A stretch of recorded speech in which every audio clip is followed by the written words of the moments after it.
Hello, everyone. When a child is given the diagnosis of autism, what important thing that happens, which is somewhere most of the times is not considered, is the impact on the relationship between the parents. What happens is that the very diagnosis of autism can be very challenging and stressful for both the parents. Whenever this news is given, what happens is that there is a shock to the parents. And when you're in shock, you go through some stages. Those stages are denial, anger, depression, and finally acceptance.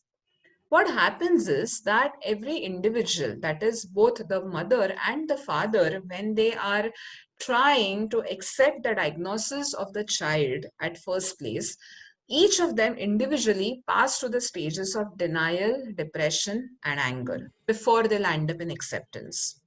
And what happens is that both of them will not navigate in same way or in same pace when it comes to coming on terms with the diagnosis of their child.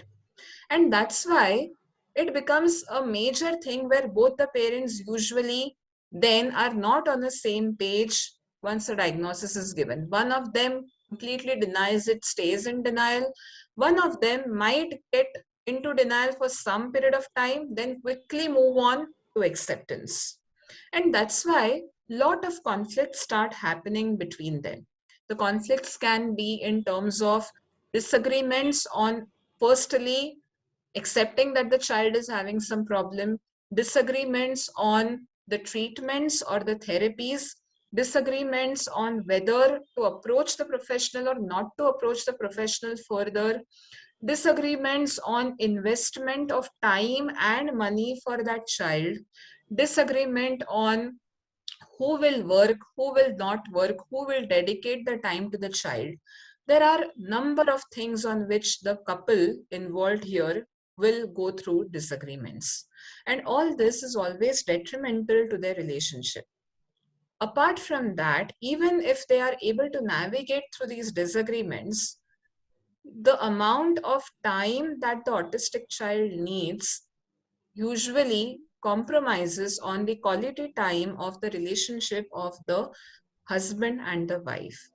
And that compromise is seen at different levels. So quality time spent for physical intimacy, emotional intimacy, their breaks, all these things are getting affected.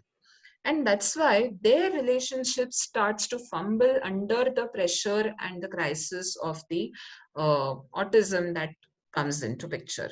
Apart from that, of course, the financial strains that is being put again can become detrimental to the relationship. Not that it happens every single time. Many times it has been seen that the couple who was always used to land up into disagreements and quarrels for smallest things, once the child is diagnosed to be having an issue, they suddenly become one unit. They suddenly become cohesive. That has also been seen, but that possibility is rare.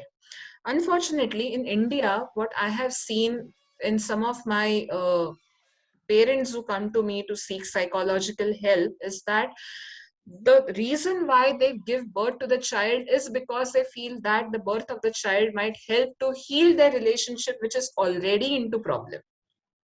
But when the same child turns out to be somebody who needs help or who is having deficits in form of autism, that just adds fuel to the fire that is already existing between the two couples in form of unstable relationship. So their already unstable relationship doesn't take time to break. And that's where you see many times that whenever the child is gotten a diagnosis of autism, the couple doesn't take time to break in terms of even legally separating or divorcing. Apart from that, even if the relationship would have been good before the child was diagnosed, yet the very fact that all these disagreements and all these pressures the relationship can't withstand, it breaks and the couple tends to separate. It also happens that one of them completely denies the responsibility. That denial again could happen because of the very love for the child, or at times because they get too scared and they feel that they just cannot keep up with this and better to separate. In this situation, many times the mother comes up with the major responsibility of raising that child. By default, again, being a little patriarchal society, as it is, mother is the one who has to take up the responsibility of looking after that child and his needs and his therapies, irrespective of whether the father agrees to it or father takes the responsibility or anybody else in the family is ready to take the responsibility or no. So when the mother comes under the pressure, she is by default not in the position to give the quality time to the partner, to be there available for the partner, and this again becomes detrimental for the relationship. So we can see that autism does not just affect the child, it affects the entire family, the majorly the couple or the parent of that child. And the relationship between the parents is an important determinant of how well the child is going to progress in his treatment or in his autism rather. The problems in the relationship that are caused, they are going to again emotionally create problems for both the parents, and those will get displaced on the child consciously or subconsciously by the parents. And again, these are not going to assure any kind of positive outcomes for the child as well as the entire family. So we can see that relationships do come into problem, and that's why again the need for psychosocial interventions for parent becomes utmost necessary. I have had a case where the mother was wanting to be there for the husband, but she could not because she had to spend a lot of time behind the child and she needed help. But father never thought that she should spend so much of time behind the child. He did not approve of the therapies, and that's why he started to blame the mother that she is not listening to him, she is not being there for him, and that had led for them to get separated. So just not being on same page can be so much detrimental. So remember, anybody who is out listening there, that whenever a child is diagnosed with autism, take care first about your spouse, his or her mental state, see where your relationship is going on, how much stress you're able to bear through this. And if you're not able to bear this, please approach professionals to seek help even for this purpose.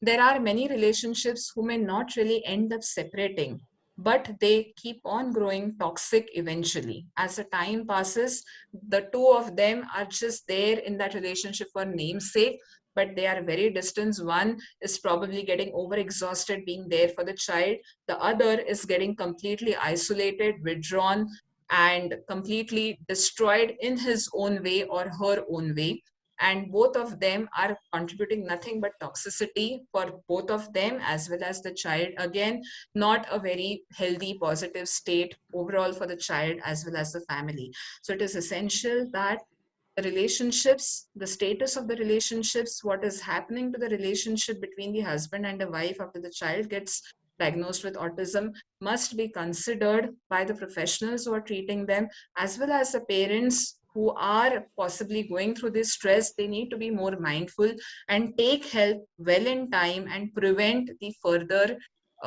destroying consequences that it may have on them.